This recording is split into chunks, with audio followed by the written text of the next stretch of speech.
അത്യന്തം ശോചനീയമായൊരു നിലയാണ് ഇപ്പോൾ കാണുന്നത്.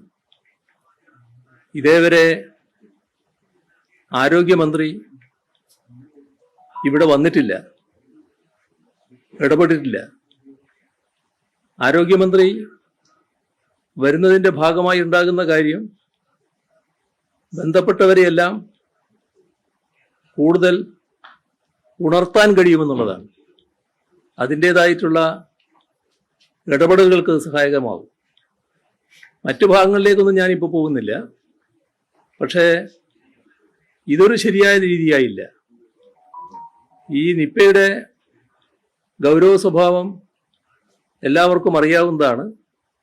അതനുസരിച്ചുള്ള ജാഗ്രതയോടെയുള്ള ഇടപെടൽ സർക്കാരിൻ്റെ ഭാഗത്തു നിന്ന് ഇനിയും ഉണ്ടാകേണ്ടതായിട്ടുണ്ട്.